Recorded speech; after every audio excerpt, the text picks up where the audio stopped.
श्री शुक उवाच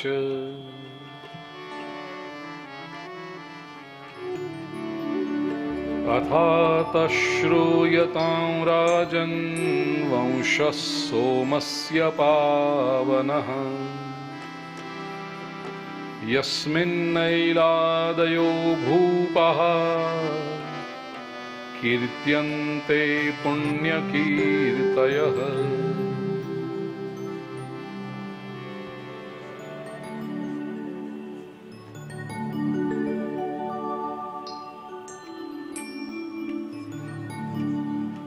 मर्यादा पुरुषोत्तम के गुणों का वर्णन किया। परशुराम जी की कथा कही, ययाति का चरित्र बताया।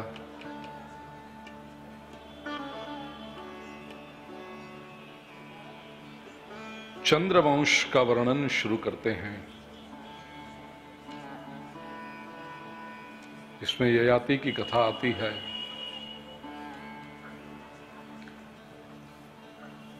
रंतिदेव की कथा के माध्यम से दान की महिमा समझाई।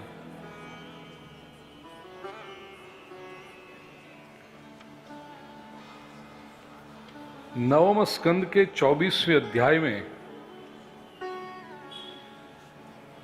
यदुवंश का वर्णन किया है। कहा, राजन,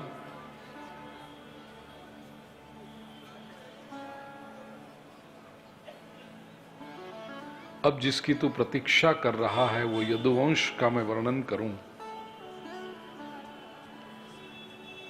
ये यदुवंश का वर्णन श्रवण करने से मनुष्य के सारे पाप नष्ट हो जाते हैं। यह वंश अति पवित्र है।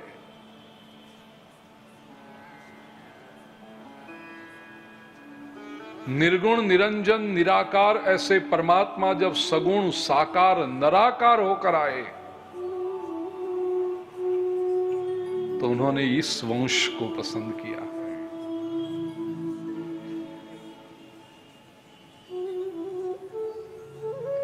यदुर्वंशम प्रवक्ष्यामि, मैं यदुवंश का वर्णन कर रहा हूं। यदुवंश में वसुदेव जी हुए। जब वसुदेव जी का जन्म हुआ तो स्वर्ग में ढोल नगाड़े अपने आप बजने लगे। इसलिए वसुदेव जी का एक नाम हुआ आनक दुंदुभी। वसुदेव जी के जन्म की कथा बताकर नवम स्कंद को प्रणाम किए हैं। दशम स्कंद निरोध लीला है।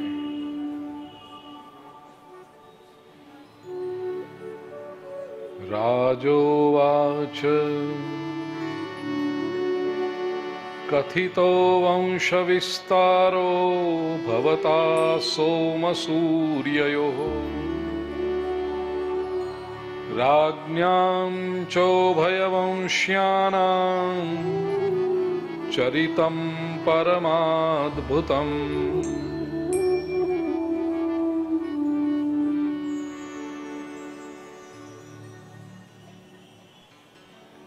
श्रीमद् भागवत का हृदय है दशम स्कंद।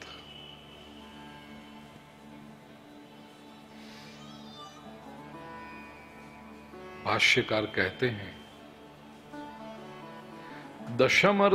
दशमस्य विशुद्ध्यर्थम नवानामिह लक्षणम वर्णयन्ति महात्मानः श्रुतेनार्थेन चांजसा।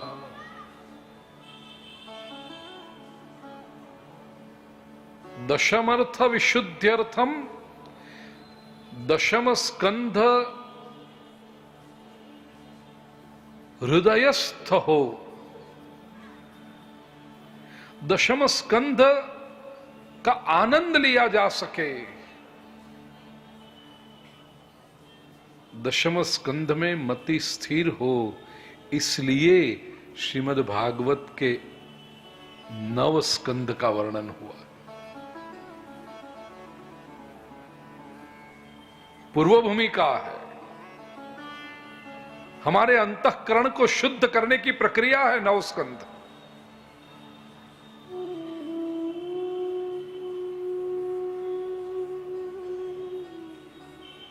दशम स्कंदों को महाप्रभु जी श्रीमद् वल्लभाचार्य जी निरोध लीला कहते हैं।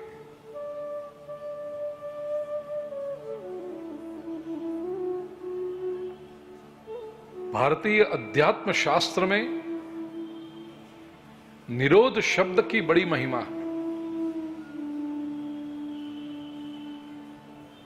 हजारों वर्ष पहले भगवान पतंजलि ने योग दर्शन में कहा, योग की व्याख्या करते हुए कहा, योगश्चित्त वृत्ति निरोधः। भारतीय संस्कृति की जो धरोहर मानी जाती है, आधार स्तंभ जो है भारतीय संस्कृति के, उनमें से एक है योग। और उस योग की व्याख्या करते समय योग दर्शन ग्रंथ में भगवान पतंजलि कहते हैं, योगश्चित्त वृत्ति निरोधः।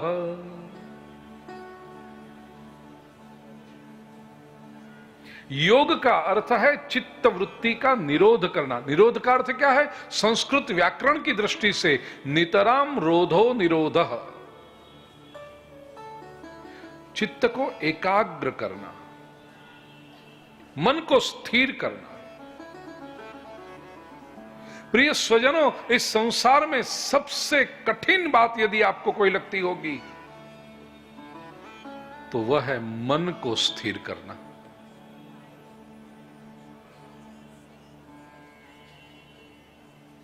भगवत गीता के 6ठे अध्याय में अर्जुन भी भगवान से यह प्रश्न पूछता है, चंचलम ही मनः कृष्ण प्रमाथि बलवद्दृढ़म् तस्याहम निग्रहम मन्ये वायोरिव सुदुष्करम्। प्रभु, ये मन बड़ा चंचल है। और यदि कहा जाए कि मन को स्थिर करो, वो तो ऐसी बात है कि कोई कह दे कि पवन को, वायु को मुट्ठी में पकड़ के रखो, नहीं रख सकते। मन को स्थिर भी नहीं कर सकते। बड़ा मुश्किल है मन को स्थिर करना।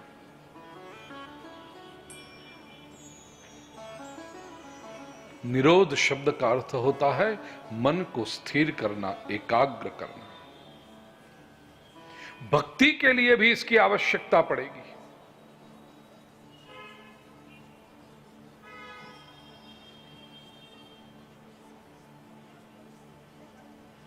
नारद जी भक्ति सूत्र में बताते हैं निरोध शब्द की व्याख्या करते हुए, निरोधस्तु लोक वेद व्यापारन्यासः। निरोध का अर्थ है लौकिक और वैदिक सभी प्रकार की प्रवृत्तियों को छोड़ देना।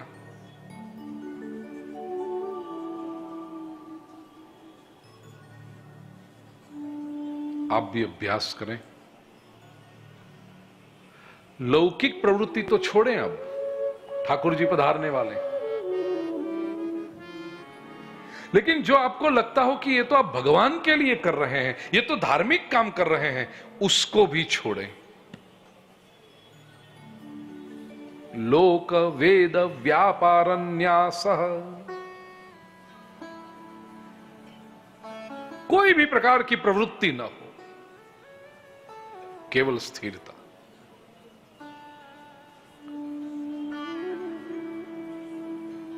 महाप्रभु जी श्रीमद् वल्लभाचार्य जी ने श्रीमद् भागवत पर जो टीका लिखी, सुबोधिनी भाष्य लिखा, उसमें महाप्रभु जी कहते हैं, निरोध शब्द की व्याख्या समझाते हैं दशम स्कंद में। प्रपंच विस्मृति पूर्विका भगवदासक्ति निरोधः। 2 बातें हैं और दोनों अत्यंत आवश्यक है। निरोध में पहला चरण है प्रपंच विस्मृति, संसार को भूलना। प्रिय स्वजनों, it is our psychological need यह हमारी आवश्यकता है। जैसे संसार पकड़ना है वो भी जरूरी है, ऐसे संसार को भूलना भी है। सुबह 5 बजे आप उठे, तब से जो संसार शुरू हुआ, नित्य कर्म से मुक्त हुए, परिवार की जिम्मेदारियां, बाजार की जिम्मेदारियां, समाज की जिम्मेदारियां, जो भी है सब आपने किया संसार के प्रति, करना है। रात के 10 बजे 11 बजे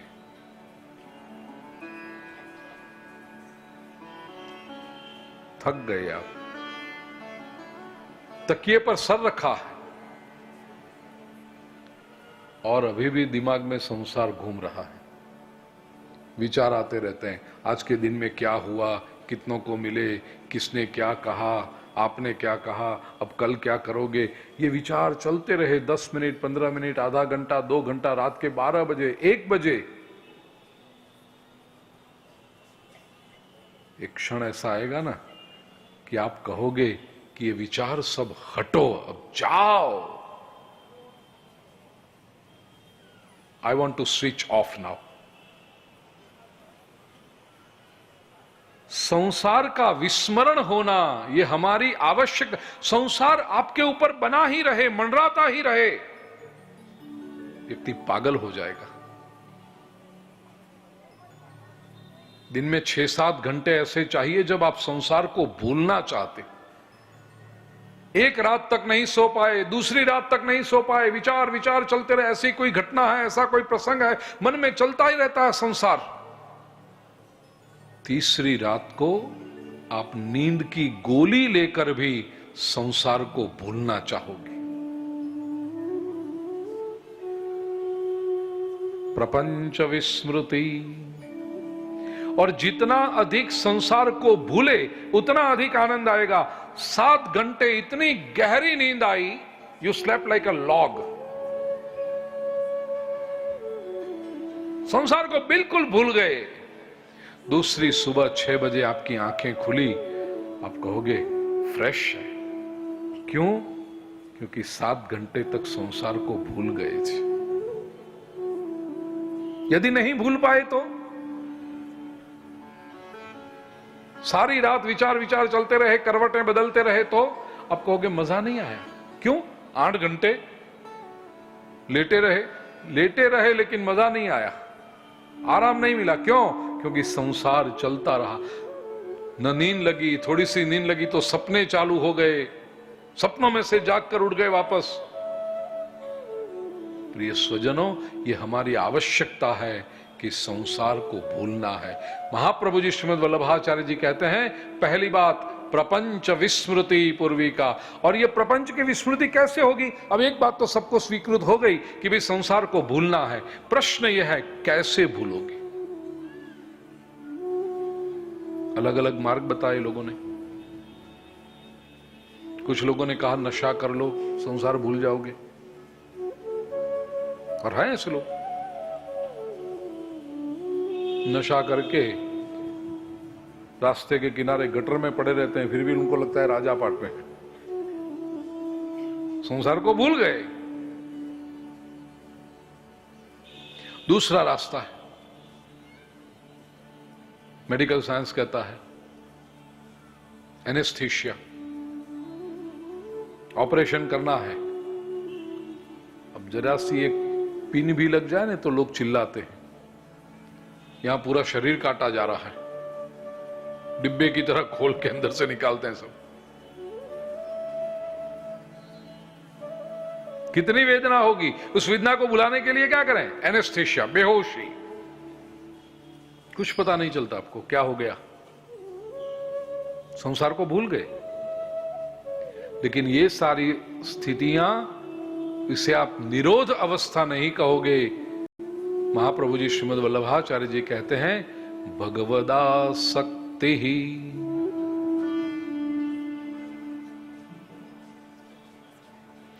प्रभु के प्रति प्रेम एक ऐसी जबरदस्त शक्ति है जिसमें आप संसार भूल जाते हो और उसके लिए आपको कोई गिला शिकवा भी नहीं होता। प्रेम में ऐसी शक्ति है, संसार को भुला देता है। अरे दो व्यक्तियों के बीच भी प्रेम हो ना, आकर्षण हो, और एक दूसरे के पास बैठे हो बातें करते हुए, तो उस समय पूरी दुनिया को भूल जाते हैं, है ना। प्रेम में ये ताकत, जब तुम्हारे पास हो ना तो नहीं, फोन बंद करके रख दो, दुनिया नहीं चाहिए, बस हम दोनों। दुनिया को भूलना है।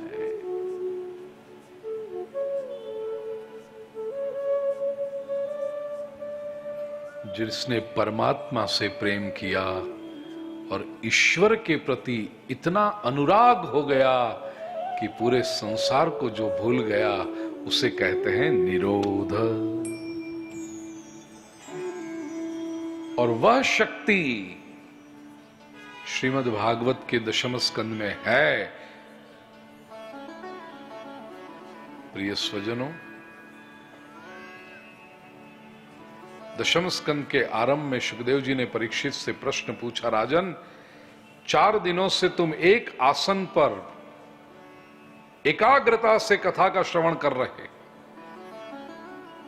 प्यास लगी हो तुम्हें, भूख लगी हो, कहीं इधर उधर जाना हो, वो सब कर लो, बाद में मैं तुम्हें कथा श्रवण कराऊं। परीक्षित जी कहते हैं, गुरुदेव 4 दिन पहले मैं भूख, प्यास, थकान सहन नहीं कर पाया था, क्रोध आ गया था मुझे। समाधि अवस्था में बैठे एक तपस्वी ऋषि के गले में मरा हुआ सर्प लपेटा था, उनको डिस्टर्ब करने का नीच प्रयास मैंने किया था।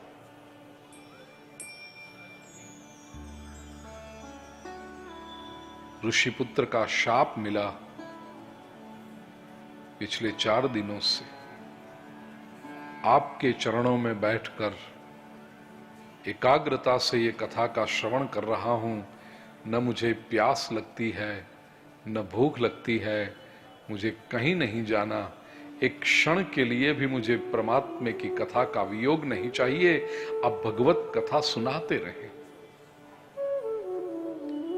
सुखदेव जी कहते हैं, राजन तेरे जैसा श्रोता दुर्लभ है।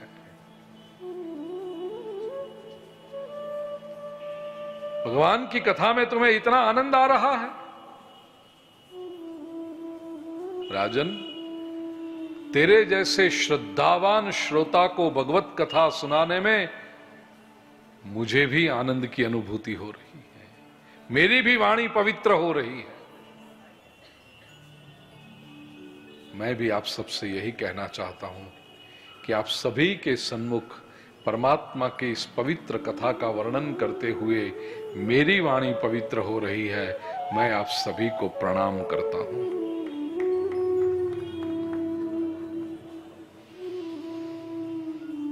सुखदेव जी ध्यानस्थ हुए, अंतःकरण में परमात्मा का स्वरूप स्थापित किया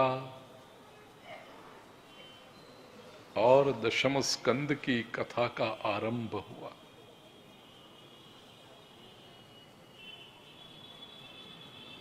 कोई सामान्य व्यक्ति की योग्यता नहीं है कि परमात्मा की कथा कह सके।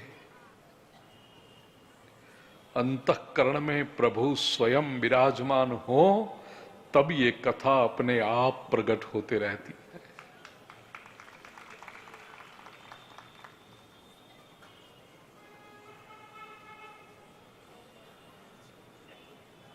पांच 5300 वर्ष पहले गोकुल में नंद बाबा के महल के आंगन में जो आनंद उत्सव हुआ, उसके कुछ छींटे भी यदि आप अनुभव करना चाहते हो तो आने वाली 20 मिनट के लिए कृपया अपनी आंखें बंद कर ले। भूल जाओ कि आप कौन हो, कहां हो, क्या हो। अनुभव करो कि आप गोकुल के गोप गोपी हो, आप नंदालय के आंगन में बैठे हो, आपके इष्ट देव बाल स्वरूप में आपकी गोद में विराजे हैं, उनके घुंघराले बाल में आप उंगलियां फेर रहे हो और परमात्मा के प्रागट्य की इस कथा का श्रवण कर।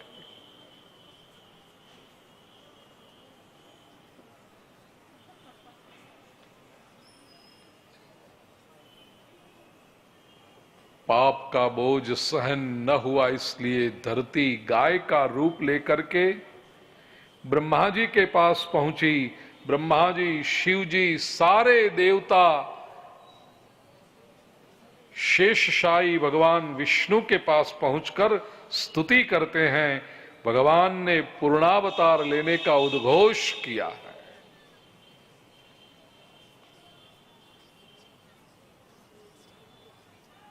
प्रभु के प्रागट्य की तैयारी हम कौन करें?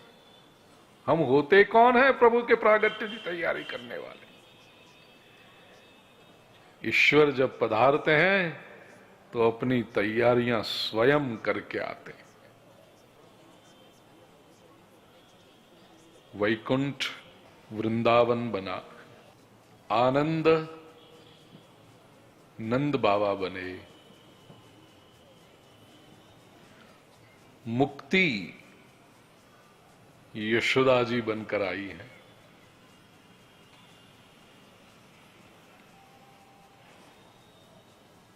भक्ति राधा जी बनकर आई, और कुछ महात्माओं का दर्शन है, भक्ति तुलसी जी का स्वरूप लेकर आई।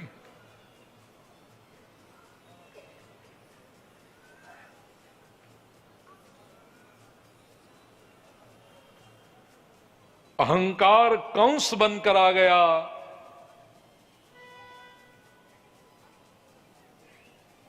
इंद्र श्रृंग बने, देवता ग्वाल बने, देवताओं की पत्नियां गोपियां बनी, वेद की ऋचाएं गाय बनकर आई हैं। अभी तक हम परब्रह्म तत्व का वर्णन करती थी, अब हम परब्रह्म को पुष्ट करेंगी हमारे दूध से।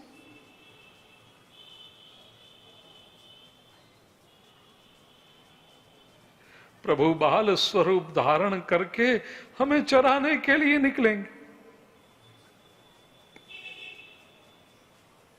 बड़े बड़े तपस्वी ऋषि महामुनि ब्रज में वृक्ष बनकर आए।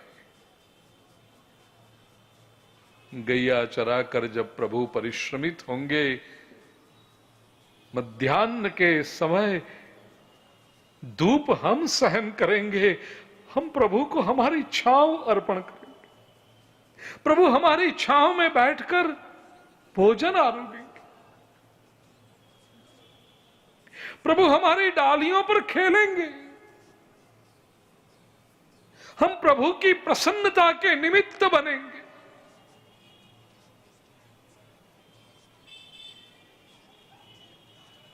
शिव जी बांसुरी बने। अब जब श्री ठाकुर जी के श्रीहस्त में वेणु के दर्शन करो तो शिव जी को प्रणाम कर लेना। ठाकुर जी की बांसुरी शिव स्वरूपा है। वंशी उल्टा करो तो होता है शिवम, शिवम वंशी, ज्ञान प्रसारित करती।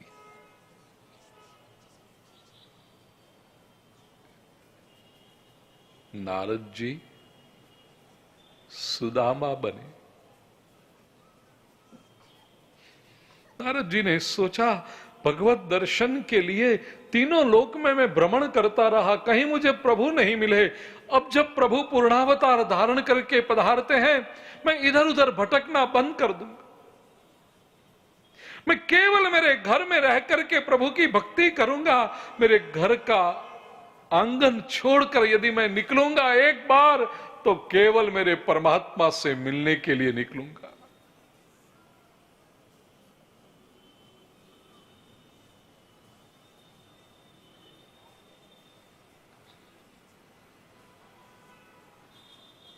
मथुरा में कंस ने देवकी वसुदेव का विवाह करवाया।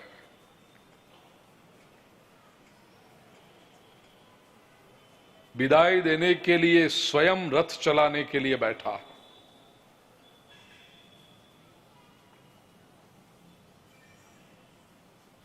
कंस जैसे अधार्मिक लोग हमेशा ये प्रयत्न करते हैं कि प्रजा की नजरों में उनकी सुंदर छवि बनी रहे। ये उनका दंभ होता है। अहंकारी व्यक्ति दंभी होगा ही, याद रखना। Ego and hypocrisy go hand in hand. मुखौटा पहने हुए ये लोग होते हैं, लोगों को दिखाने के लिए कि कैसा अच्छा भाई है, कितना भावुक है, ये दिखाने के लिए कंस अपनी बहन देवकी को विदाई देते समय रथ चलाने के लिए बैठा है। कंस शब्द की भी व्याख्या होती है कसी हिंसायाम। हिंसा जिसका स्वभाव है वो कंस है। अपने स्वार्थ के लिए, अपनी शक्ति के लिए, अपनी सत्ता के लिए, अपने आधिपत्य के लिए सामने वाले व्यक्ति को कुचलने में भी जो कोई संकोच नहीं रखता, किसी की संवेदनाओं को जो कुचल देता है, वो कंस है। केवल शरीर को मारना यही हिंसा नहीं है, किसी के मन को मारना, किसी के हृदय की संवेदनाओं को मारना, ये तो बहुत बड़ी हिंसा है। और कंस प्रकृति के लोग ऐसी हिंसा बार बार करते रहते हैं।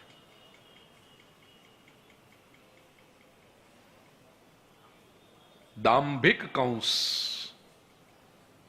प्रजा में अपनी छवि सुंदर बनाने के लिए देवकी का रथ चलाने बैठा। लगाम जैसे ही उसने हाथ में ली, आकाशवाणी हुई, अस्यास्त्वामष्टमो गर्भो हंतायां वहसे बुधा। हे मूर्ख कंस,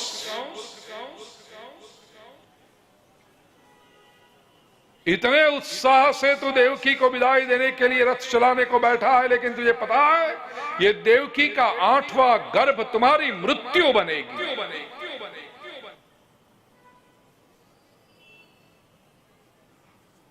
आकाशवाणी ज्यों सुनी,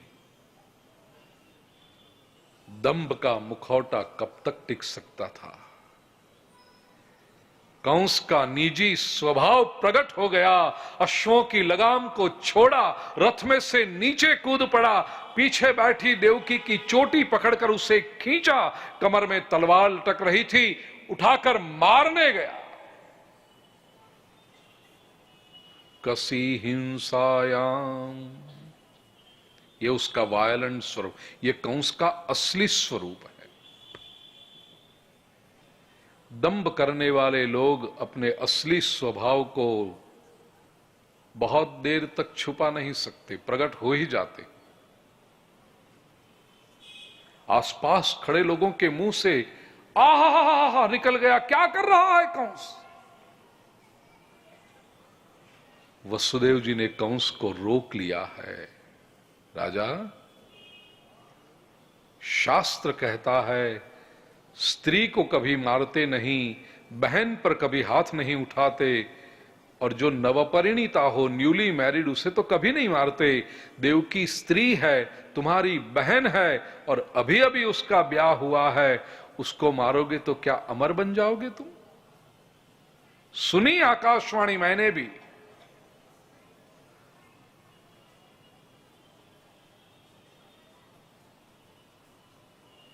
देवकी का 8वां पुत्र तुम्हारी मृत्यु बन सकती है। देवकी तो तुम्हें कुछ नहीं करने वाली। देवकी को मारकर अपयश के भागी क्यों बनते हो कंस। इतने आक्रोश में था कंस उस समय। नहीं, मुझे मारने वाले किसी को जीवित नहीं रखूंगा, मेरे किसी शत्रु को मैं जिंदा नहीं रखता हूं, मार डालूंगा, मार डाल। वसुदेव ने कहा क्या फायदा, देवकी तुम्हारा कुछ नहीं बिगाड़ने वाली है। आकाशवाणी ध्यान से सुनो, देवकी का 8वां गर्भ तुम्हारी मृत्यु है। 8वां नहीं, एक एक संतान को खत्म कर दूंगा, देवकी के एक भी संतान को जीवित नहीं रखूंगा। वसुदेव ने क्या मान्य है मुझे। कंस, जो तुम्हारी इच्छा है वही होगा। वसुदेव जी ने कंस की इस बात को स्वीकार कर लिया कि वो सभी संतानों को मारने के लिए ले आएंगे। लोग कहते हैं वसुदेव जी ने ये क्यों कहा। सच पूछो तो ये वसुदेव जी की बुद्धिमत्ता का लक्षण है।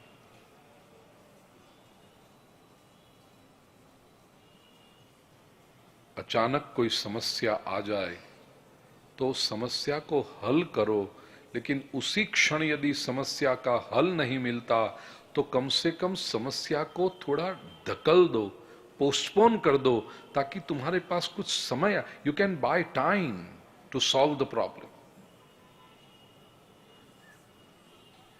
वसुदेव जी तैयार हो गए।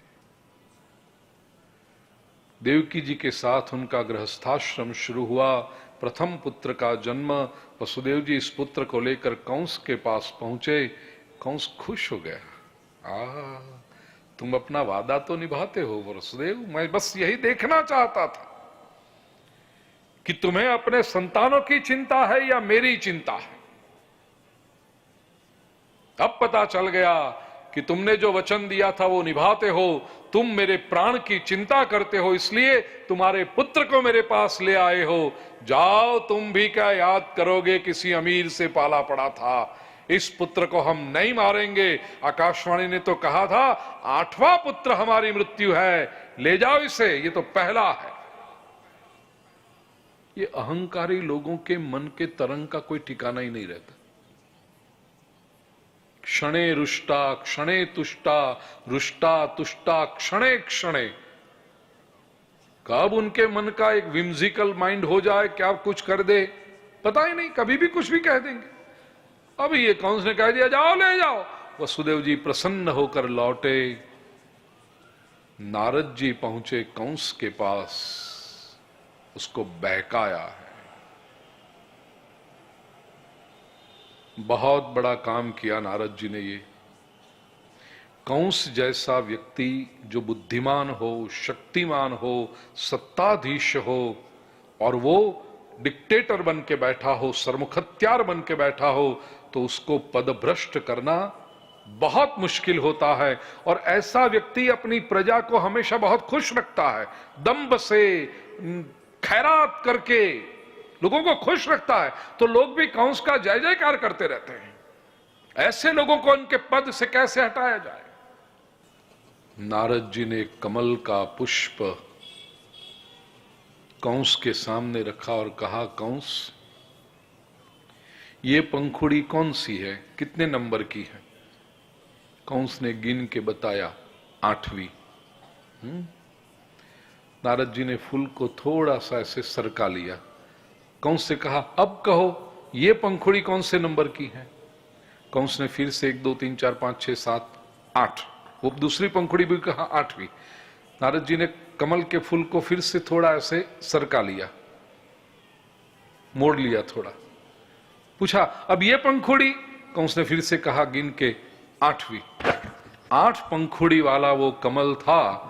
नारद जी ने घुमा घुमा के सभी पंखुड़ियों पर 8वीं 8वीं 8वीं 8वीं 8वीं गिनवाया। कंस ने पूछा, देवर्षि, ये छोटे बच्चों का खेल आप मेरे साथ क्यों खेल रहे हैं। नारद जी ने कहा, ठीक राजा, बच्चों का खेल हम बंद कर देते हैं। तुम तो बड़े बुद्धिमान हो, हमारा काम हो गया, हम चले। नारायण नारायण नारायण। कंस ने पूछा, देवर्षि आप क्या आए क्या चले। नहीं नहीं राजन, तुम तो बड़े बुद्धिमान हो, बचकाना खेल हमने कर लिया। अब तुम अपनी बुद्धि से सोचो, चिंतन करो कि इसका क्या अर्थ होगा। फिर जो तुम चिंतन करो उसके बाद निर्णय करो, निर्णय करके उसके ऊपर आचरण करो, अपने पाप का घड़ा भरो और जल्दी से मरो। नारायण नारायण नारायण।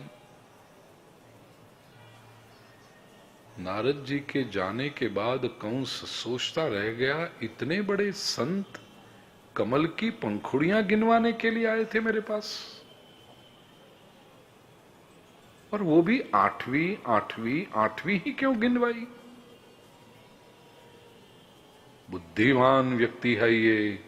एकदम से उसकी बुद्धि में प्रकाश हो गया।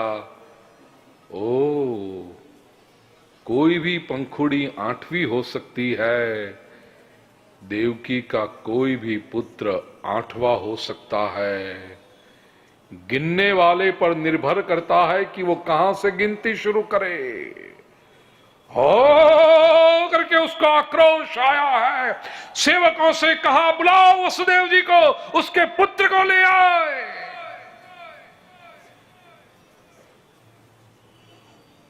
क्रोध में, मोह में अंधा हुआ, बहका हुआ ये कंस देवकी वसुदेव के एक एक पुत्र को दोनों पैर से पकड़कर हवा में घुमाकर पत्थर के साथ पटक कर मारने लगा।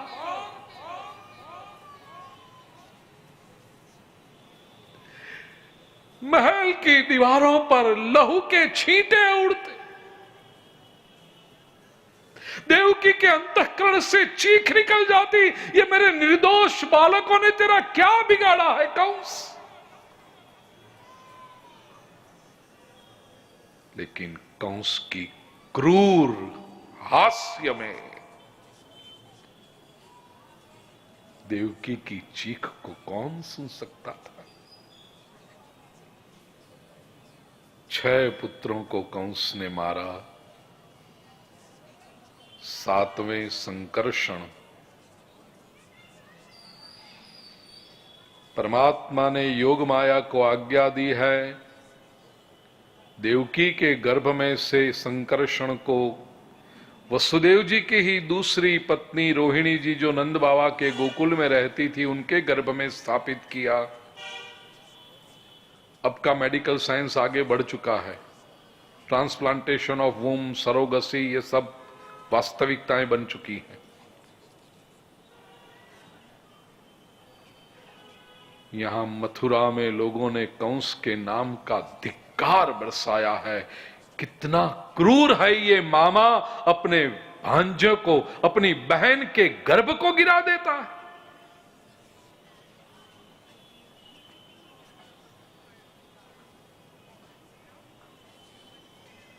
नौ महीने बीतने पर गोकुल में रोहिणी जी ने शेषावतार को जन्म दिया।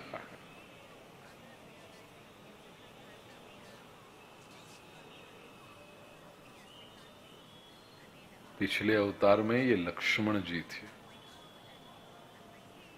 छोटे भाई के रूप में उन्होंने प्रभु की बहुत सेवा की है,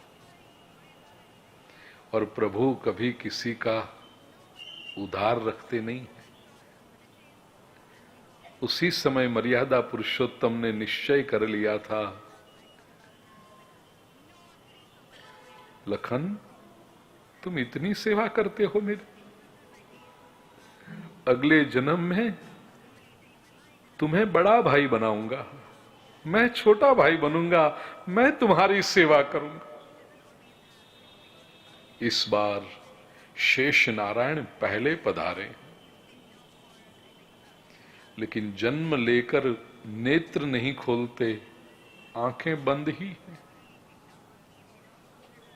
रोहिणी जी को बड़ी चिंता होती है, ये बालक इतना सुंदर है, गोरा गोरा है, घुंघराले केश है, रुष्ट पुष्ट है, बड़ा प्यारा सा है, लेकिन नेत्र क्यों नहीं खोलते। मेरे बालक में कोई दोष तो नहीं है। गोकुल की महिलाएं इकट्ठी हुई हैं, कहती हैं रोहिणी जी चिंता न करो, कोई दोष नहीं है। अरे ये बालक तो बड़ा भाग्यशाली है, लेकिन आंखें क्यों नहीं खोलता? नहीं, ये दोष नहीं है। देखो इसके घुंघराले बाल में जो चक्र पड़ता है, उसके पद चिन्ह की रेखाएं देखो, उसमें भी चक्र है। और ऐसे चक्र जिसके केश में हो, पद की चिन्हों में हो, सामुद्रिक शास्त्र ये कहता है कि ऐसा बालक कभी अकेला नहीं आता, इसके बाद एक और बालक आएगा। हमें तो लगता है ये बालक किसी की, अपने साथी की प्रतीक्षा कर रहा है। और अब जो बालक आएगा ना यशोदा, वो तेरे यहां आएगा। गोकुलवासी व्रत करते हैं, उपवास करते हैं, नाम जप करते हैं, तीर्थ यात्रा के निकलने के होम हवन करते हैं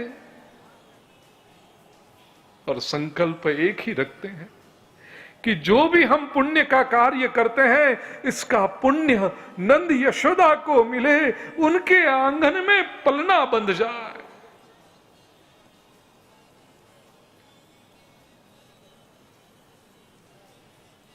योग माया ने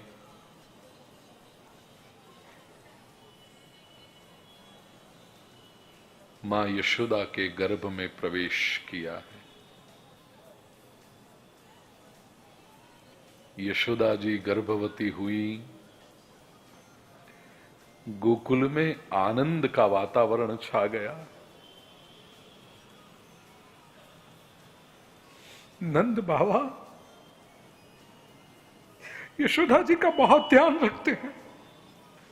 गोपियां यशोदा जी को कोई काम नहीं करने देती। मैया हमें बताओ, आप न झुको, आप कोई वजन न उठाओ, हम हैं ना।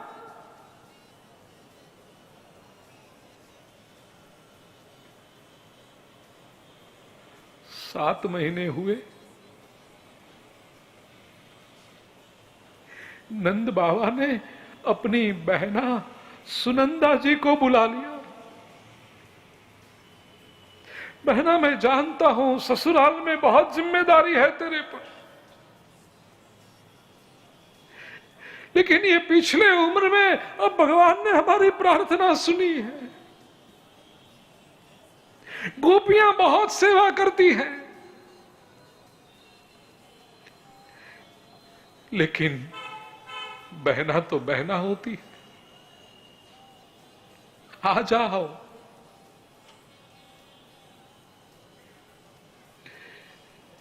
तुम्हारी भाभी तुम्हें याद करती। सुनंदा जी बड़े आनंद से आ गई, मेरे भैया के यहां पलना बनेगा, मैं बुआ बनूंगी।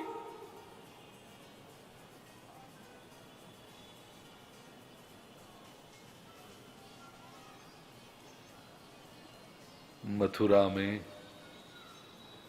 कंस के कारागृह में परमात्मा ने देवकी जी के अष्टम गर्भ के रूप में प्रवेश किया।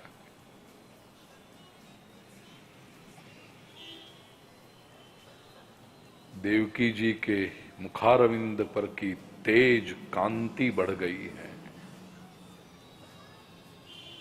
अग्नि के धुएं के पीछे अग्नि के समान देवकी जी दिखाई दे रही। कंस ने सोचा देवकी ऐसी तो कभी न लगती थी, 8वां गर्भ है। देवकी को ही यदि इस समय मार डालूं तो न रहेगा बांस, न बजेगी बांसुरी।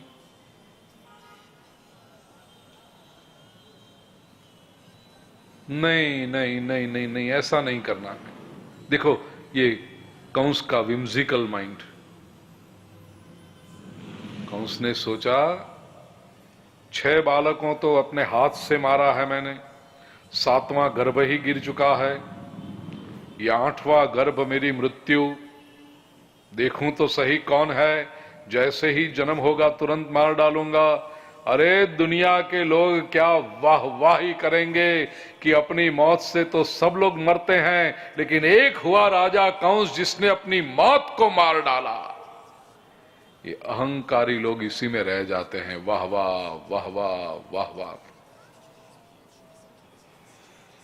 देवकी वसुदेव को प्रसूति कक्ष में बंदीवान बना दिया, आसपास पहरेदारों को रख दिया। कंस ने स्पष्ट सूचना दी, जैसे ही बालक का जन्म हो तुरंत मुझे सूचना दी जाए। जी हुजूर, जी हुजूर, जी हुजूर। सेवकों का मुजरा करते हुए अभिवादन कंस को। कंस अपनी मौत की प्रतीक्षा करने लगा है।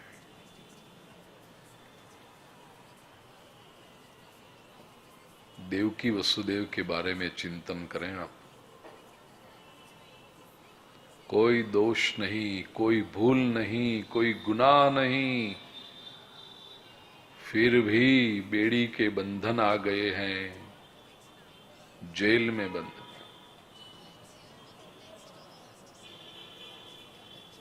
देवकी वसुदेव कहते हैं ये अच्छा हुआ, बाहर थे ना तो सामाजिक गतिविधियां बहुत थी, प्रभु स्मरण के लिए समय ही नहीं मिलता था। यहां भीतर कोई मिलने आता नहीं है तो भगवन नाम जप बहुत अच्छा होता है, भगवद स्मरण ठीक तरह से हो रहा है। सुख में जो अभिमान न करे और दुख में जो हिम्मत न हारे, वही सुख और दुख दोनों से पर होकर आनंद की अनुभूति करता है, और ये आनंद ही श्री कृष्ण है। देवों ने आकर के गर्भ में रहे परमात्मा की स्तुति की है। सत्यव्रतम सत्य परम त्रिसत्यम, सत्यस्य योनिन्निहितं च सत्ये, सत्यस्य सत्यमृत सत्य नेत्रम, सत्यात्मकं त्वां शरणं प्रपन्नः। एक श्लोक में अनेक बार सत्य सत्य सत्य सत्य शब्द उच्चार करके श्री सुखदेव जी हमें फिर से एक बार स्मरण करा देते हैं कि ये जो पधार रहे हैं वो केवल देवकी वसुदेव के पुत्र नहीं हैं, नंद यशोदा के लल्ला नहीं है। ये जो पधार रहे हैं वो परम सत्य है। सत्यम परम धीमहि, the supreme truth an ultimate reality.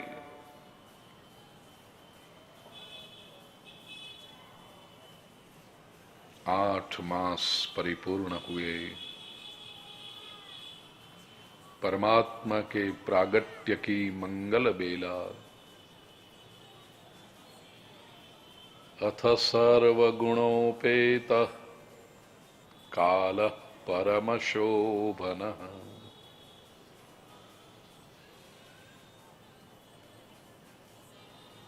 भगवान सूर्य नारायण ने रोहिणी नक्षत्र में प्रवेश किया है।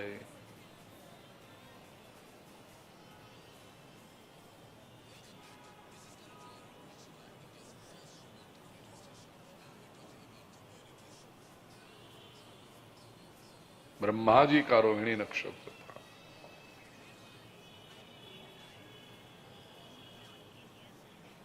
श्रावण मास, और ब्रज की परिभाषा में समझो, ब्रज के पंचांग से तो भाद्रपद मास, कृष्ण पक्ष, अष्टमी बुधवार की रात्रि है, जन्माष्टमी की रात्रि। आकाश में तारों का निर्मल प्रकाश, नदियों का पवित्र जल, जल में कमल की शोभा और कमल के ऊपर भंवरों का गुंजन। केवल प्राकृतिक सौंदर्य का वर्णन नहीं हो रहा, आध्यात्मिक दृष्टि से देखा जाए तो आकाश में निर्मल प्रकाश ये ज्ञान का प्रतीक है, नदी में पवित्र जल ये भक्ति का प्रतीक है, कमल यूं तो सूर्योदय के समय खुलते हैं, सूर्यास्त के समय बंद हो जाते हैं, मध्यरात्रि के समय कमल का खिलना ये भक्तों का हृदय कमल है और हरिनाम स्मरण का गुंजन है। बस प्रभु अब पधार ही रहे। हिमालय के शिखर पर तपश्चर्या करते हुए ऋषि मुनि दौड़े हैं। जन्म जन्मांतर से जो निर्गुण निरंजन निराकार के दर्शन की अभिलाषा थी, वही निर्गुण निरंजन निराकार अब सगुण साकार निराकार होकर आ रहा है, तो उसका दर्शन न करें? दौड़े हैं, आइए हम भी दौड़े इन संत महापुरुषों के साथ। ब्रज, मथुरा, कंस का महल, प्रसूति कक्ष, हाथ को हाथ सूझे नहीं इतना घना अंधेरा। भगवान नाम स्मरण करते हुए देवकी वसुदेव प्रभु कब पधारेंगे? प्रभु दर्शन दीजिए। प्रभु आपके वियोग में एक एक पल एक एक युग के समान बीत रहा है। प्रभु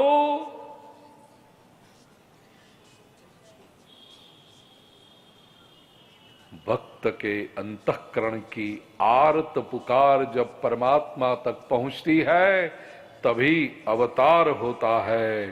ठीक मध्यरात्रि का समय, घने अंधकार के बीच अचानक देवकी वसुदेव की आंखें चौंधी आ गई। प्रसूति कक्ष में चारों ओर दिव्य तेज तेज तेज तेज तेज की अनुभूति हुई। प्रयत्न पूर्वक जब उन्होंने नेत्र खोले तो सामने चतुर्भुज स्वरूप में श्री कृष्ण चंद्र भगवान की। पांव में बेड़ी के बंधन थे। वसुदेव जी नाचने लगे, मेरे यहां प्रभु पधारे हैं, मैं 10,000 गायें दान में दूंगा। दोनों हाथ जोड़कर देवकी जी प्रार्थना करती है, हे प्रभु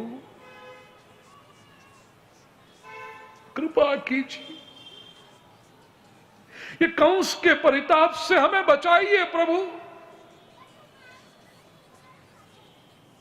अपने मेघ गंभीर स्वर में प्रभु ने कहा है, मां जब जब भी मैंने मनुष्य अवतार धारण किया है, तुम्हारी गोद पसंद की है। पृश्नि गर्भ के रूप में जब मैं आया तब पृश्नि और सुतपा प्रजापति आप थे। वामन अवतार जब मैंने लिया, कश्यप और अदिति आप थे। यह अवतार भी लेकर आया हूं मैया, मैंने तुम्हारी गोद पसंद की है। प्रिय स्वजनों, भगवान ने मुझे पुरुष का शरीर देकर के इस सृष्टि में भेजा है, लेकिन साथ में कृपा की है। हर हफ्ते विश्व के किसी न किसी कोने में बैठकर परमात्मा के प्रादुर्भाव की इस मंगल कथा सुनाने का सद्भाग्य इस शरीर को प्राप्त हुआ है। जब जब भी ये कथा का प्रसंग आता है, मेरे हृदय में अद्भुत आनंद उमड़ने लगता है, मेरे रोंगटे खड़े हो जाते हैं। यदि पुरुष शरीर में यह अनुभव होता है, तो एक स्त्री को, एक मां के रूप में देवकी जी को कितना आनंद हुआ होगा कि कर्तुम अकर्तुम अन्यथा कर्तुम समर्थ त्रैलोक्य का अधिपति उसे कहता है, मां मैं तेरी गोद लेता हूं। देवकी जी ने कहा, प्रभु ये चतुर्भुज स्वरूप में यदि आप रहो तो साष्टांग दंडवत प्रणाम करूंगी। बालक बनो तो मेरे वात्सल्य की वृष्टि हो। मां की इच्छा परिपूर्ण करने के लिए परमात्मा ने ऐश्वर्य स्वरूप को छोड़ा, बाल स्वरूप धारण किया है, देवकी जी की गोद में खेलने लगे हैं। बोलिए श्री बाल कृष्ण लाल की। देवकी जी निहार रही है, मेरा लाल कितना सुंदर, सुंदर श्याम स्वरूप है, सुंदर छोटे छोटे चरण कमल है, सुंदर छोटे छोटे हस्त कमल है, घुंघराले केश है, नुकीली नासिका है, नेत्रों में तो प्रेम ही भरा।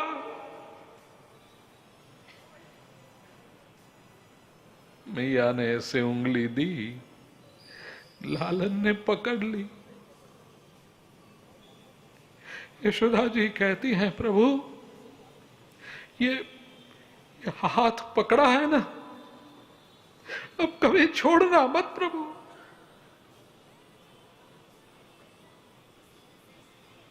कुछ क्षण बीते,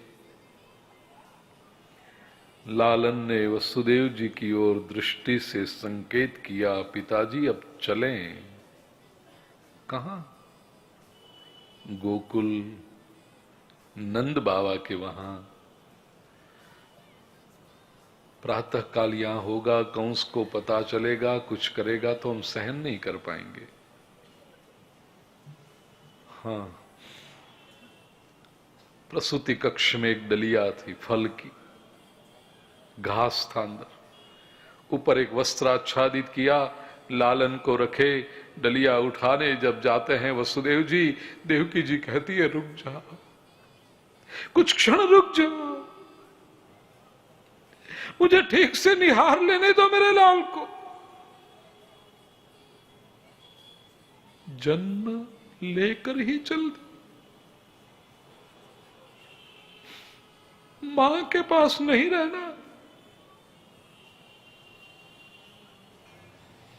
लालन पर सर्वप्रथम अभिषेक किया है मां देवकी ने, आंखों से बरसते हुए सावन भादों से। कुछ क्षण और बीते, प्रभु ने संकेत किया वसुदेव जी से, पिताजी चलें, विलंब हो रहा है। हाँ हाँ हाँ हाँ हाँ हाँ हाँ, ले लिए मस्तक, निकल पड़े। प्रसूति कक्ष के पहरेदार गाफिल थे, नशे में थे। देवकी जी के महीनों की गिनती कर रहे थे, उन्हें पता था अभी तो 8वां महीना चल रहा है, 9 महीने पूरे होंगे तब बालक का जन्म होगा ना। ये गाफिलियत का लाभ मिल गया है। महल के द्वार खुले, मथुरे के किले के द्वार खुले, सारा विश्व माया की असर से निद्राधीन, केवल 3 लोग जाग रहे हैं, वसुदेव जी, लालन और आकाश में चंद्र। चंद्र की बड़े दिनों से प्रार्थना थी प्रभु के सन्मुख, प्रभु अब जब भी अवतार धारण करते हो मध्याह्न का समय लेते। सूर्य नारायण को आपके दर्शन होते हैं, मुझे नहीं होते। प्रभु बड़ी इच्छा है, आप जब अवतार धारण करो ना, उसी समय आपके दर्शन करने हैं। मेरी इच्छा कब परिपूर्ण होगी प्रभु? प्रभु ने कहा, पूर्णावतार जब स्वीकार करूंगा, सभी की इच्छाएं परिपूर्ण करूंगा। इस समय चंद्र की इच्छा परिपूर्ण हो रही है, अपने अंतर के अमृत का अभिषेक वो श्री ठाकुर जी के ऊपर कर रहा है।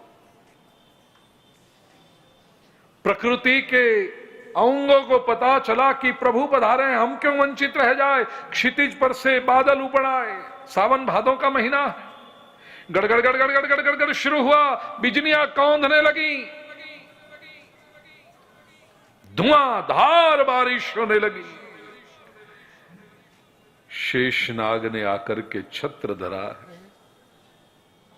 झाड़ी, कांटे, कंकड़ सभी की परवाह न करते हुए वसुदेव जी जंगल में से निकल गए, जमुना जी के तट पर पहुंचे, प्रवेश किया। शुरुआत में तो केवल घुटनों तक का जल था। यमुना जी ने सोचा ये ब्रह्म तत्व मेरे भीतर से प्रवेश करके जा रहा है, मैं चरण स्पर्श भी न करूं। जमुना जी का प्रवाह बढ़ने लगा, वसुदेव जी डूबने लगे। आंख बंद करके दर्शन कीजिए, कृष्ण पक्ष की अष्टमी के मध्यरात्रि का घना अंधेरा, दोनों कांठों से छलकती हुई यमुना जी का श्याम प्रवाह, और उसके ऊपर एक तेजमय दीपक जा रहा हो तो कैसा लगे? नदी के ऊपर तैरता हुआ दीपक। लालन का तेज इतना है, लगता है मानो एक दिया तैरता हुआ जा रहा है। लालन ने सोचा, जब तक चरण स्पर्श नहीं मिलेंगे, यमुना मार्ग नहीं देगी, मेरे पिताजी को अभी तो लौटना है पुनः मथुरा। प्रभु ने कृपा की, डलिया में से चरण बाहर निकाला, यमुना जी को स्पर्श हुआ। महारानी धन्य हुई है। जल के तरंग में कमल का एक पुष्प श्री ठाकुर जी के चरणों में समर्पित करके यमुना जी ने मार्ग दे दिया। बोलिए श्याम सुंदर श्री यमुने महारानी की। उतावले पांव चलते हुए वसुदेव जी गोकुल नंदालय पहुंचे। प्रसूति कक्ष में योग माया को जन्म दे करके यशोदा जी निद्राधीन हो गई थी। उनको तो पता भी नहीं था कौन पधारा है। श्री वसुदेव जी ने वहां पर लालन जी को पधराए, योग माया को डलिया में लेकर के निकल पड़े। प्रसूति कक्ष के द्वार पर जाकर वसुदेव जी के चरण मानो स्तंभ से हो गए। माया के डलिये को नीचे रखा, दौड़ते हुए गए। लालन के दोनों चरण कमल को अपने मस्तक पर पधराकर वसुदेव जी फूट फूट कर रो पड़े। हे प्रभु, कितना पुण्य किया होगा, आपके माता पिता बनने का सद्भाग्य प्राप्त हुआ है, लेकिन हमारे पुण्यों में कहीं कहीं कोई दोष रह गया होगा, आपकी बाल लीलाओं का दर्शन नहीं होगा। कृपा करना नाथ, हम तो जीव हैं, हम तो मूढ़ हैं प्रभु, हम आपको बार बार हमसे दूर करते हैं, लेकिन प्रभु आप करुणा निधान हो, आप कभी हमें अपने से दूर मत करना। प्रभु हमारी रक्षा करना। प्रभु जीवन में पुनः आपका दर्शन हो, ऐसा संयोग निर्माण करना। अपने ललाट पर, मानो अपने भाग्य पर परमात्मा के पदचिन्ह अंकित करके वसुदेव जी लौटे। अब माया को उठा लिया, लेकिन त्वरा है। जमुना पार करके, जंगल पसार करके पहुंचे। मथुरा में प्रवेश किया, किले के द्वार बंद हुए। महल में प्रवेश किया, महल के द्वार बंद हुए। प्रसूति कक्ष में प्रवेश किया, प्रसूति कक्ष के द्वार बंद हुए। ब्रह्म गया, माया आई, सारे बंधन निर्माण हो गए। मथुरा में सुबह हुई। योग माया ने रुदन किया, उसे सुनकर एक पहरेदार जाग उठा। दौड़ते जाकर उसने कंस से कहा, सावधान कंस, देवकी के 8वें गर्भ का जन्म हो चुका है। यह बात सुनकर आधी नींद से उठा कंस, खुले बाल, खुला शरीर, खुली तलवार लेकर दौड़ा। ये तो मेरा काल है, मैं उसे मारूंगा। प्रसूति कक्ष में आया, देवकी के हाथ में से बालिका के चरण पकड़कर उसे छीन लिया है। पत्थर से पटककर जो मारने गया, ये बालिका हाथ में से छटकी। अष्टभुजा देवी प्रकट हुई, आकाशवाणी हुई, मूर्ख कंस, तू मुझे क्या मारता? तेरी मृत्यु का तो कब का प्रागट्य हो चुका है। बोलिए श्री जगदम्बे मात की।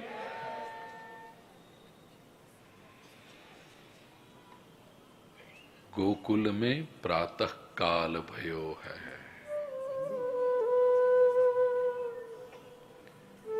बड़े सवेरे नंद बाबा जागे। बालक के रुदन का स्वर सुना था। उत्कंठा थी, कौन पधारे होएगा? लेकिन मर्यादा का समय, इसलिए भीतर जा नहीं सकते। आंगन में बैठकर नंद बाबा प्रतीक्षा करते हैं, कोई आवेगो मुझे बधाई सुनावे। कोई नहीं आता। बात ऐसी है, नंद बाबा स्वयं बहुत जल्दी जाग गए हैं।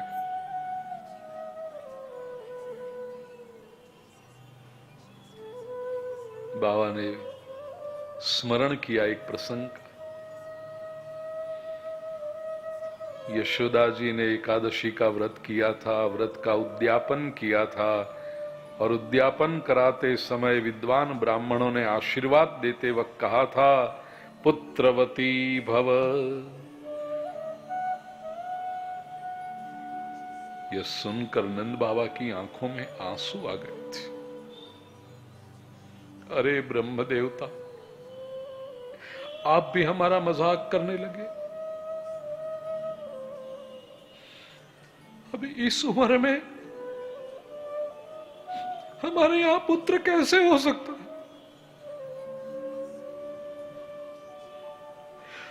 हमने तो अब संतान की आशा छोड़ दी।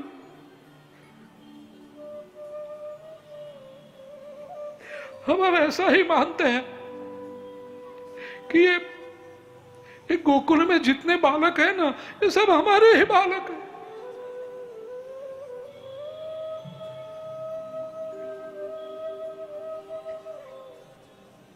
ब्राह्मणों ने कहा था, बाबा मन छोटा मत करो।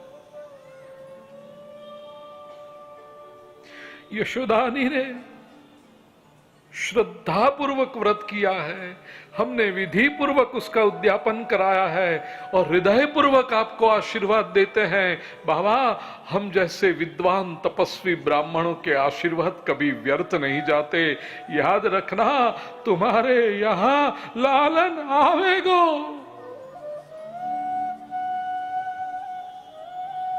नंद बाबा को यह स्मरण आ गया,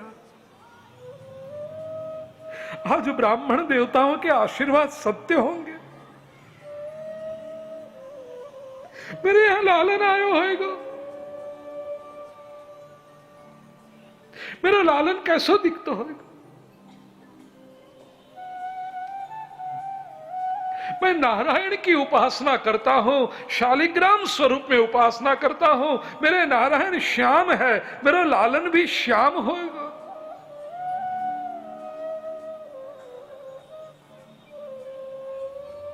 बहुत प्रतीक्षा की।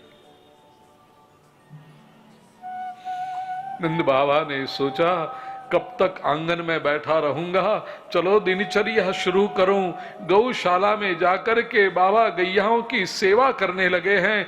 आज गौशाला में बाबा को दिव्य अनुभव हो रहे हैं। जहां दृष्टि पड़े वहां छोटा सा बालक दिखाई पड़े, कहीं से बैठकर मधुर स्मित कर रही है, कहीं से बैठकर हाथ पग हिलावे, चरण में एक झांझर है, छुम छुम छुम छुम छुम छुम दृष्टि पड़े।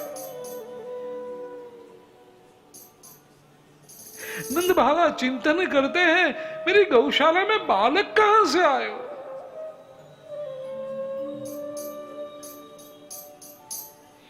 गैया के पास जाकर नंद बाबा प्रार्थना करते हैं, मैया जीवन भर तेरी सेवा की है, कभी कछु मांग्यो नहीं, आज मांग रही हो। ये मुझे दिखाई पड़ता है ना, ऐसा एक सुंदर बालक मोहे दीजियो मैया।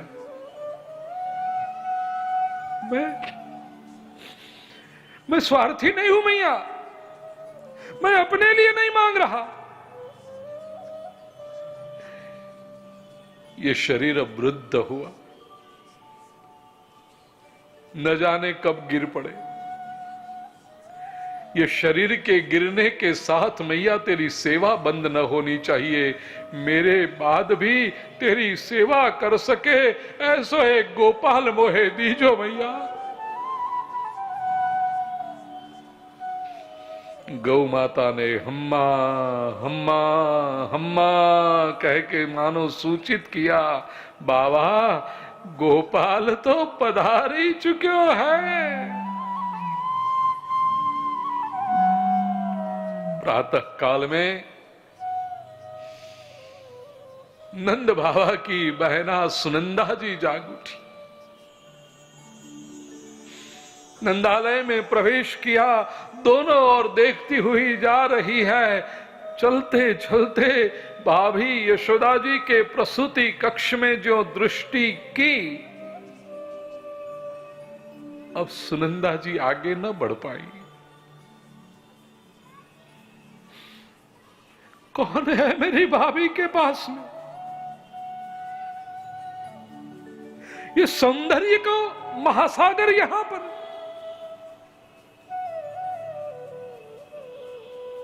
हृदय में आनंद समाया नहीं जाता है।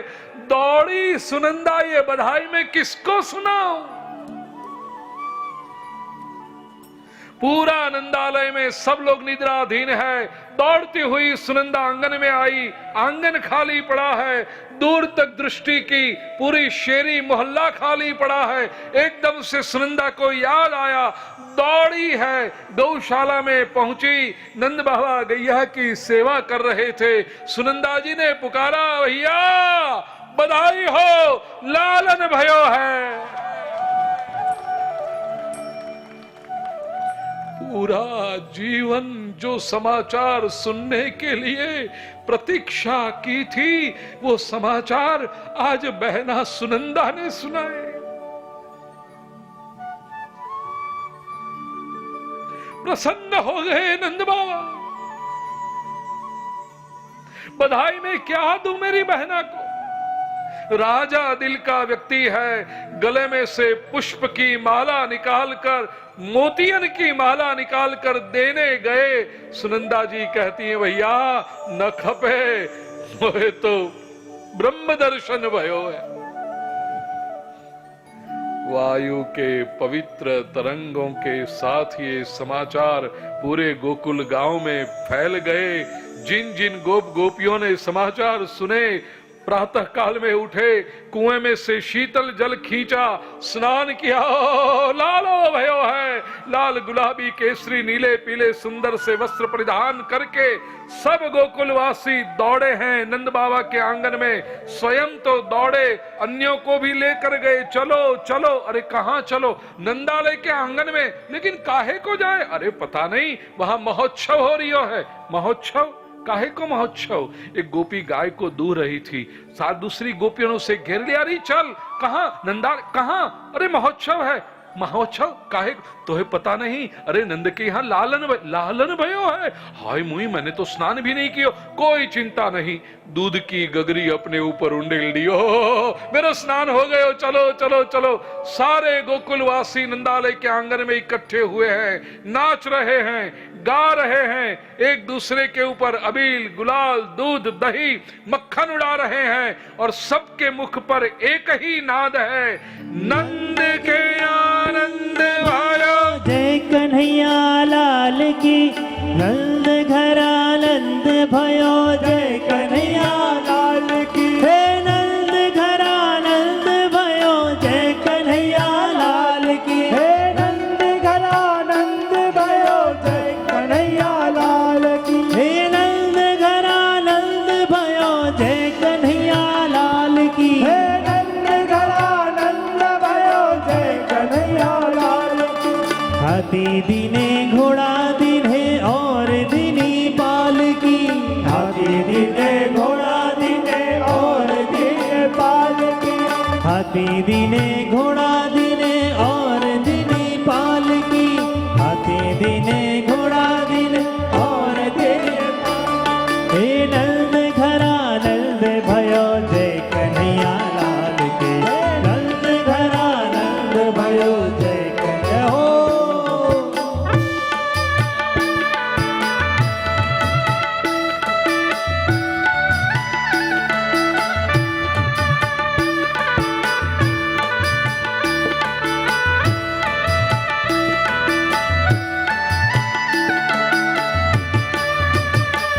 हे आनंद वो मंग भयो। जय हो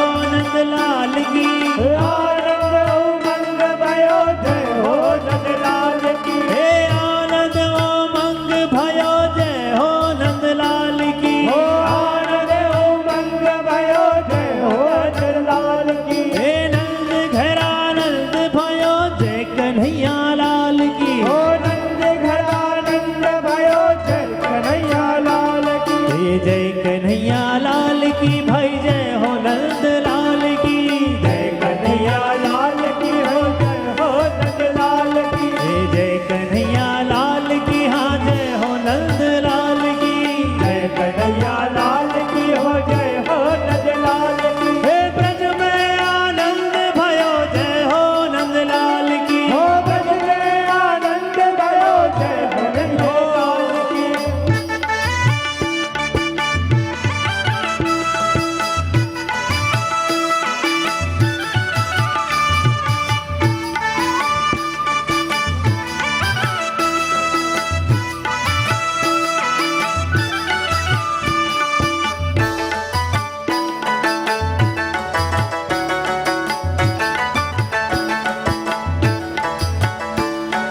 गोकुल में आनंद भयो, जय कन्हैया लाल की, गोकुल में आनंद भयो, जय हो नंद लाल की, गोकुल में आनंद भयो, जय कन्हैया लाल की, गोकुल में आनंद भयो, जय कन्हैया लाल की।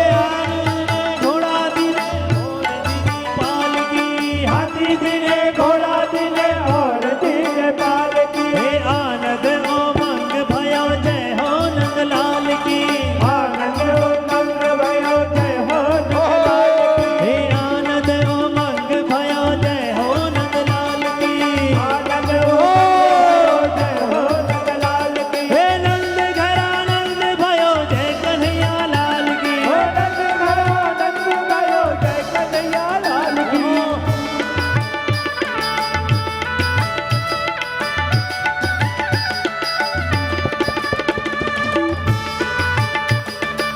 हरि बोल।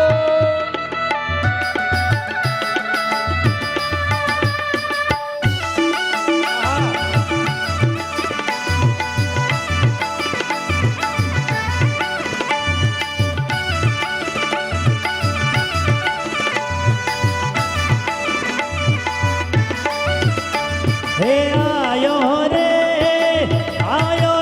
ब्रजराज बिरज में आयो रे, आयो रे ब्रजराज बिरज में आयो रे, हरि आयो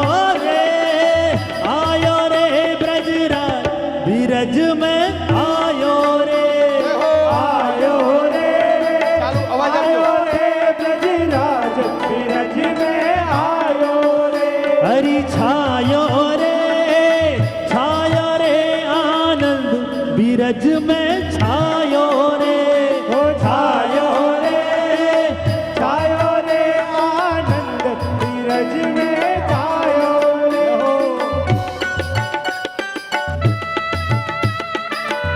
जय हो।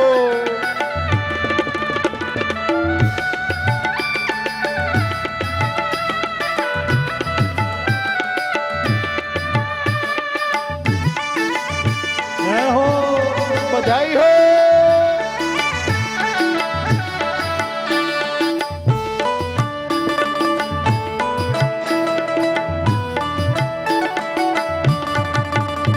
हे नंद घर आनंद भयो, जय कन्हैया लाल की, हे गोकुल में आनंद भयो, जय कन्हैया लाल की, हे हाथी दीने घोड़ा दीने और दीने पाल की, जानन को हाथी घोड़ा, उड़न गोपाल की, जानन को हाथी घोड़ा, उड़न गोपाल की, हे नंद घर आनंद भयो, जय कन्हैया लाल की, हे गोकुल में आनंद भयो, जय कन्हैया लाल की, हे नंद घर आनंद भयो, जय कन्हैया लाल की, हे गोकुल में आनंद भयो, जय कन्हैया लाल की, हे नंद घर आनंद भयो, जय कन्हैया लाल की, हे गोकुल में आनंद भयो, जय कन्हैया लाल की, हे नंद घर आनंद भयो, जय कन्हैया लाल की, हे गोकुल में आनंद भयो, जय कन्हैया लाल की, हे नंद घर आनंद भयो, जय कन्हैया लाल की।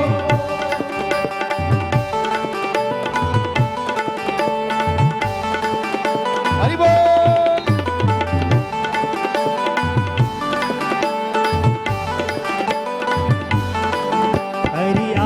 बधैया बाज रही यशोदा तेरे अंगना, आज बधैया बाज रही यशोदा तेरे अंगना, यशोदा तेरे अंगना, यशोदा तेरे अंगना, तेरे अंगना यशोदा तेरे अंगना। आज बधैया, आज बधैया, आज बधैया बाज रही यशोदा तेरे अंगना, आज बधैया बाज रही यशोदा तेरे अंगना।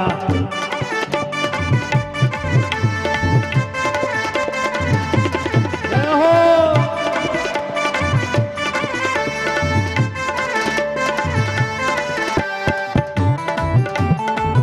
जय हो।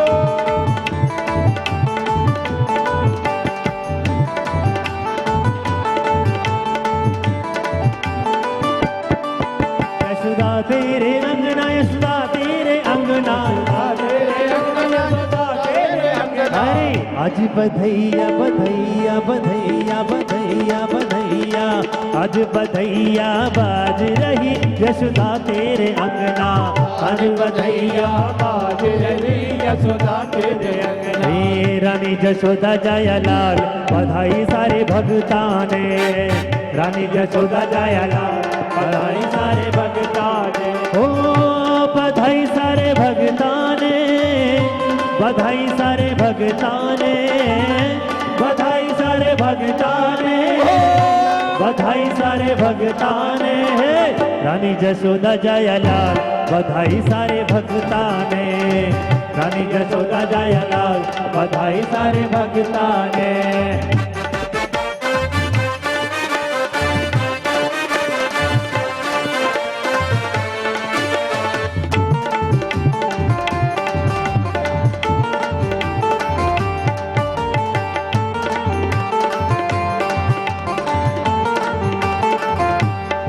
गोविंदा आला रे मटकी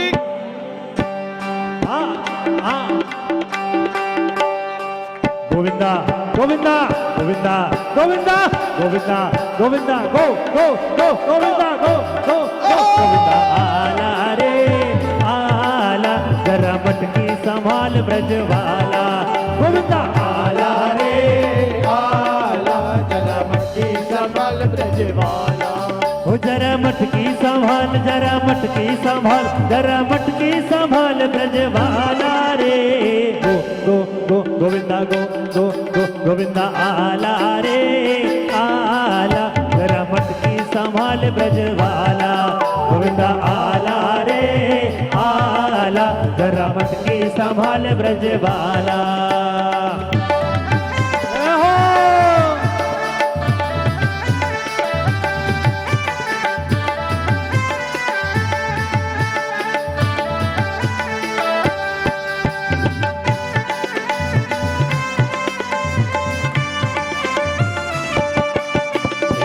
रानी यशोदा जया लाल बधाई सारे भक्ता ने, रानी यशोदा जया लाल बधाई सारे भक्ता ने, रानी यशोदा जया लाल बधाई सारे भक्ता ने, रानी यशोदा जया लाल बधाई सारे भक्ता ने।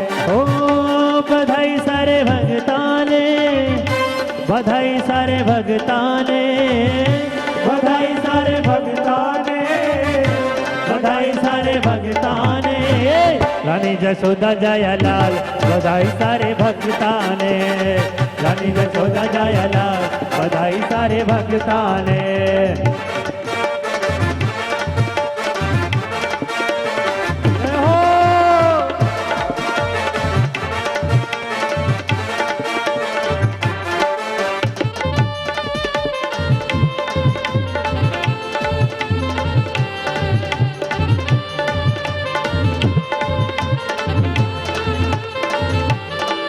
अरे खुशखबरी यह सब न सुनावा, खुशखबरी यह सब न सुनावा, खुशखबरी यह सब न सुनावा, खुशखबरी यह सब न सुनावा। जो मोरे न तोरे में तो मौज मनावा, जो मोरे न तोरे में तो मौज मनावा। ओ बधाई सारे भक्ता ने, बधाई सारे भक्ता ने, बधाई सारे भक्ता ने, बधाई सारे भक्ताने रे रानी जशोदा जय लाल बधाई सारे भक्ताने रानी जशोदा जय लाल बधाई सारे भक्ताने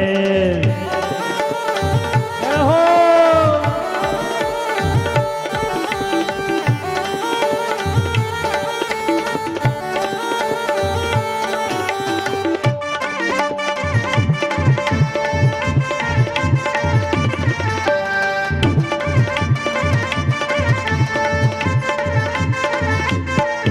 हरि आज ये अंगना धन्य भयो है आज ये अंगना धन्य भयो है कृष्ण कन्हैया को जन्म भयो है कृष्ण कन्हैया को जन्म भयो है ओ बधाई बजे भगताने बधाई सारे भगताने बधाई सारे भगताने बधाई सारे भगताने रानी जशोदा जय लाल बधाई सारे भगताने रानी जशोदा जय लाल बधाई सारे भगताने हे नंद घर आनंद भयो हे गोकुल में आनंद भयो हाथी दीने घोड़ा दीने हाथी दीने घोड़ा दीने गोकुल में आनंद भयो हे नंद घर आनंद भयो गोकुल में आनंद भयो हे नंद घर आनंद भयो बुलंद के लाला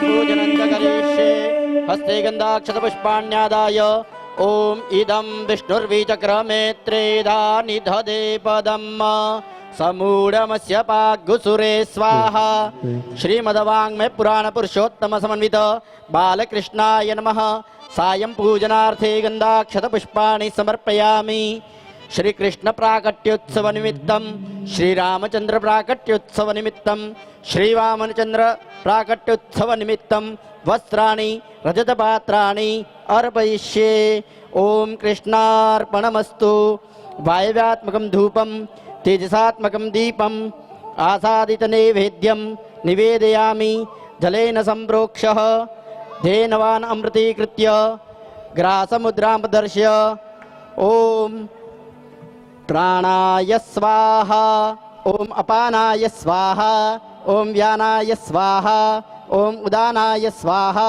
ओम समानाय स्वाहा परब्रह्मणे नमः पूर्वापोषणं चैव उत्तरापोषणं ददा हस्तप्रक्षालनार्थाय दत्तं ते जलमुत्तमं जलं समर्पयामि मुखवासार्थे वीणापुकिफलताम्बूलं शक्त्याः दक्षिणां परिकल्पयामि ह्रीं इति प्रज्वाल्यः नमः इति संपूज्य ज्वालामालिन्ये नमः। बिना आप दोनों साइड रहना तो नीचे से भी आरती के दर्शन हो पाएंगे। खड़े हो जाइए और दोनों एक एक साइड में आ जाइए। ह्रीं इति प्रज्वाल्य आरती बाल कृष्ण की जय आरती बाल कृष्ण की जय अपनो जन्म सफल कर लीजिए अपनो जन्म सफल कर लीजिए श्री यशोदा को परम दुलारो श्री यशोदा को परम दुलारो बाबा की आँखिन को तारो बाबा की आँखिन को तारो गोपिन के प्राणन सो प्यारो गोविंद के प्राणन सो प्यारो इन पे प्राण न्योछावर की जय आरती बाल कृष्ण की जय बलदाऊ को छोटो भैया बलदाऊ को छोटो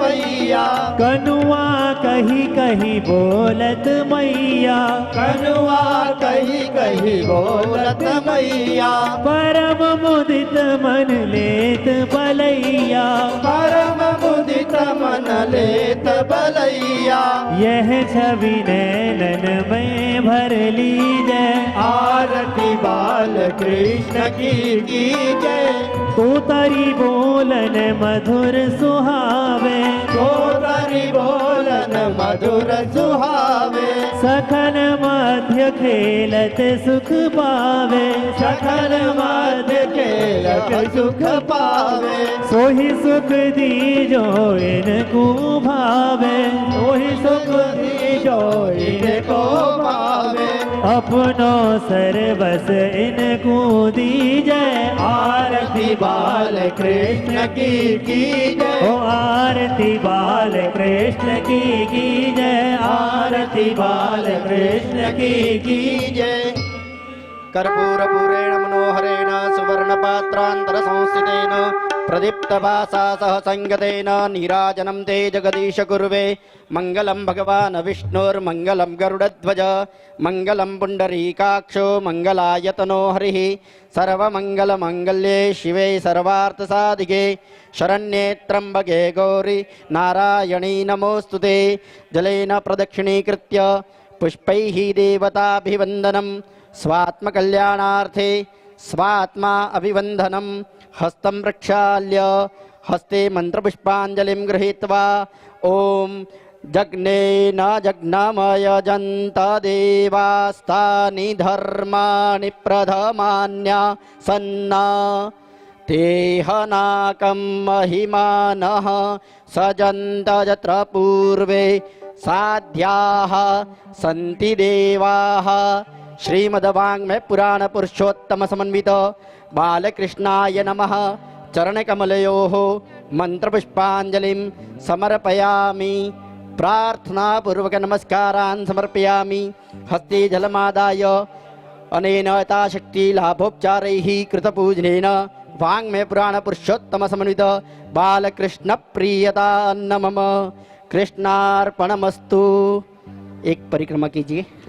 गोपाल गोपाला रे प्यारे नंद लाला रे, गोपाला गोपाला रे प्यारे नंद लाला रे, प्यारे नंद लाला जी प्यारे गोपाला, प्यारे नंद लाला जी प्यारे गोपाला, गोपाला गोपाला रे प्यारे नंद लाला रे, गोपाला गोपाला रे प्यारे नंद लाला रे, प्यारे नंद लाला जी प्यारे गोपाला, प्यारे नंद लाला जी प्यारे गोपाला, प्यारे नंद लाला जी प्यारे गोपाला, प्यारे नंद लाला जी प्यारे गोपाला, गोपाला गोपाला रे प्यारे नंद लाला रे, गोपाला गोपाला रे प्यारे नंद लाला रे।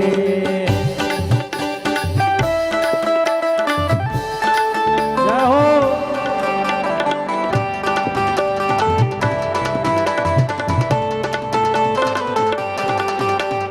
प्यारे नंद लाला जी प्यारे गोपाला, प्यारे नंद लाला जी प्यारे गोपाला, प्यारे नंद लाला जी प्यारे गोपाला, प्यारे नंद लाला जी प्यारे गोपाला, प्यारे नंद लाला जी प्यारे गोपाला, प्यारे नंद लाला जी प्यारे गोपाला, गोपाला गोपाला रे प्यारे नंद लाला रे, गोपाला गोपाला रे प्यारे नंद लाला रे।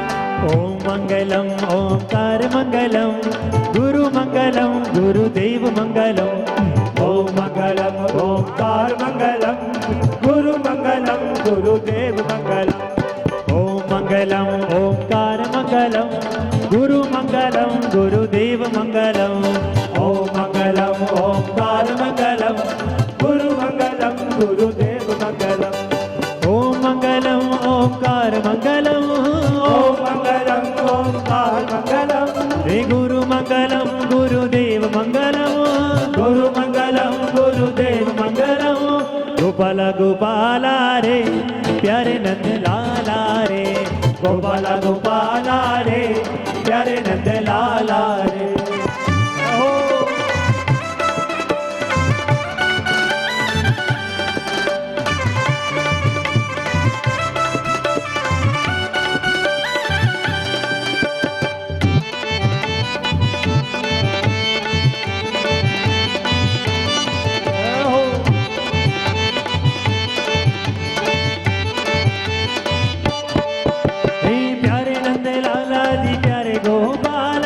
प्यारे नंद लाला जी प्यारे गोपाला, प्यारे नंद लाला जी प्यारे गोपाला, प्यारे नंद लाला जी प्यारे गोपाला, गोपाला गोपाला रे प्यारे नंद लाला रे, गोपाला गोपाला रे प्यारे नंद लाला रे। मोहन से दिल क्यों लगाया है ये मैं जानू या